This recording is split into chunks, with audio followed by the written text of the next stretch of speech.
اسد الدین اویسی تمہاری تعریف کا محتاج نہیں ہے. اسد الدین اویسی اگر یہاں پر آیا ہے تو تم سے بھیک مانگنے کے لیے آیا ہے کہ خدا کے لیے متحد ہو جاؤ, متحد ہو جاؤ, متحد ہو جاؤ.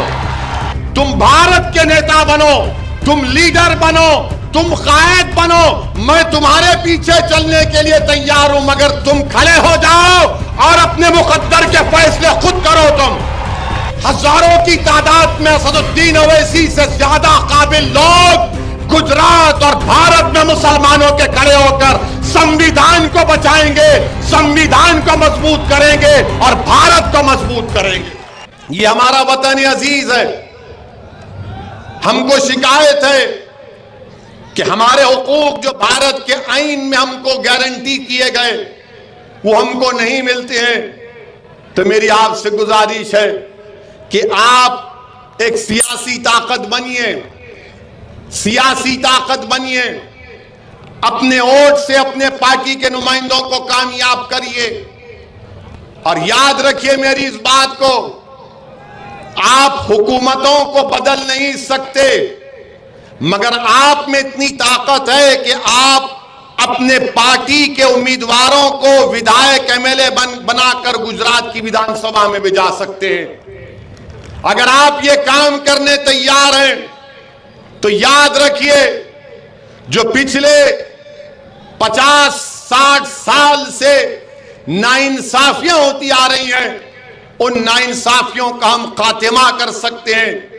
مظلوموں کو جو ان کے حق سے محروم کر دیا جا رہا ہے ہم ان مظلوموں کو انصاف دلا سکتے ہیں. یاد رکھو نوجوانوں, یہ لڑائی تمہارے لیے ہم لڑ رہے ہیں. یاد رکھو میرے بزرگوں, یہ لڑائی ہم ان آنے والے بچوں کے مستقبل کو اچھا رکھنے کے لیے لڑ رہے ہیں. یاد رکھو میری عزتدار ماں اور بہنوں, جو تمہارے دل و دماغ میں اپنے نوجوان بچے اور بچیوں کے مستقبل کو لے کر تمہارے ماتھے پر بل آ جاتا ہے, اس پیشانی کی تکالیف کو دور کرنے کی لڑائی آج مجلس اتحاد المسلمین لڑ رہی ہے. نوجوانوں, اگر تم یہ محسوس کرتے ہو کہ میری آواز کو بھارت میں نہیں سنا جا رہا ہے تو یاد رکھو اسد الدین اویسی کے اس الفاظ کو.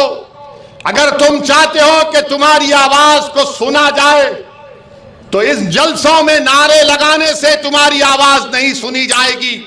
تمہاری آواز جب تمہارا نمائندہ صابر کابلی والا ہو, شکیل سما ہو یا کوئی بھی ہو, جب آپ کی دعاؤں سے آپ کے ووٹ سے جیت کر گجرات کی ویدھان سبھا میں جائے گا, جب وہ وہاں کھڑے ہو کر پکار کر کہے گا کہ بھوج اور کچھ میں بسنے والے غریبوں سے انصاف ہونا چاہیے, تب انصاف ہوگا. ورنہ یاد رکھو صرف یہی ہوتا رہے گا کہ تم نعرے لگاؤ گے, تم واہ واہ کرو گے, اور جو تقریر کرنے والا تقریر کر کے خوش ہو کر چلا جائے گا کہ میں نے بڑا اچھا بھاشن دیا تھا, لوگوں کی واہ واہ اور داد حاصل کی. مگر اسد الدین اویسی تمہاری داد کا محتاج نہیں ہے, اسد الدین اویسی تمہاری تعریف کا محتاج نہیں ہے. اسد الدین اویسی اگر یہاں پر آیا ہے تو تم سے بھیک مانگنے کے لیے آیا ہے کہ خدا کے لیے متحد ہو جاؤ, متحد ہو جاؤ, متحد ہو جاؤ. تم اگر متحد ہو جاؤ گے تو یاد رکھو ہم اپنے مسائل کا حل تلاش کر لیں گے. ورنہ اسی طرح ہم کو بھول بھلائیوں میں ہم کو پھرایا جاتا رہے گا, دل فریب باتیں کیے جائیں گے اور دھوکہ دیا جاتا رہے گا, کھلونے دے کر ہم کو بہلایا جائے گا, مگر ہمارے بنیادی مسائل کی طرف کوئی توجہ اور اس کا حل نہیں نکالے گا. تو اسی لیے میرے عزیز دوستو, یہ لڑائی آپ کے لیے لڑ رہے ہیں. میں یہاں پر اپنی عزت یا مقبولیت میں اضافہ کرنے کے لیے نہیں آیا ہوں. اللہ میری نیت کو جانتا ہے.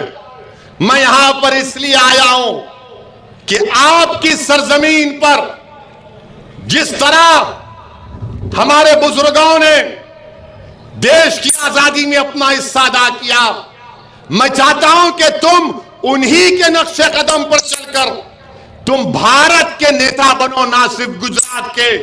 تم بھارت کے نیتا بنو، تم لیڈر بنو، تم قائد بنو، میں تمہارے پیچھے چلنے کے لیے تیار ہوں، مگر تم کھڑے ہو جاؤ اور اپنے مقدر کے فیصلے خود کرو تم۔ ہم آپ کو نیتا بنانے آئے ہیں، ہم آپ کو لیڈر بنانے آئے ہیں۔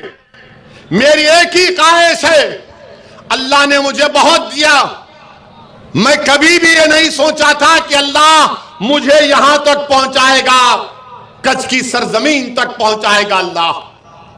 میں آج سے 35 سال پہلے جب لندن میں لا کی ڈگری حاصل کرنے گیا تھا تو میں کبھی اپنے خواب میں بھی نہیں سوچا تھا کہ میں آپ کے درمیان میں کھڑے ہو کر یہ تمام باتیں کروں گا۔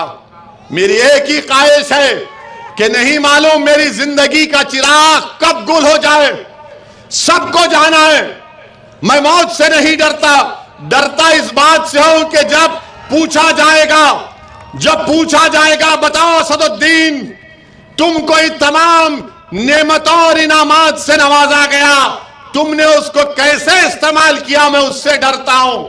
میں ڈرتا ہوں کہ جب رب کریم کے سامنے میرے حساب کتاب ہوں گے، میں ڈرتا ہوں کہ جب قبر میں مجھ سے 3 سوالات کیے جائیں گے۔ میرے عزیز دوستو، میں جو کچھ کر رہا ہوں اللہ کو راضی کرنے کے لیے کر رہا ہوں، میں جو کچھ کر رہا ہوں تاکہ میرا خاتمہ ایمان پہ ہو اس لیے کر رہا ہوں، میں جو کچھ کر رہا ہوں قوم اور غریب اور مظلوم عوام کے فائدے کے لیے کر رہا ہوں۔ میں یہی چاہتا ہوں کہ میری زندگی کی ختم ہونے سے پہلے اللہ مجھے نظارہ دکھا دے کہ جس طرح آج ہزاروں کی تعداد میں لوگ یہاں کھڑے ہیں، ہزاروں کی تعداد میں اسد الدین اویسی سے زیادہ قابل لوگ گجرات اور بھارت میں مسلمانوں کے کھڑے ہو کر سنویدھان کو بچائیں گے، سنویدھان کو مضبوط کریں گے اور بھارت کو مضبوط کریں گے۔ یہ میری زندگی کا مقصد ہے۔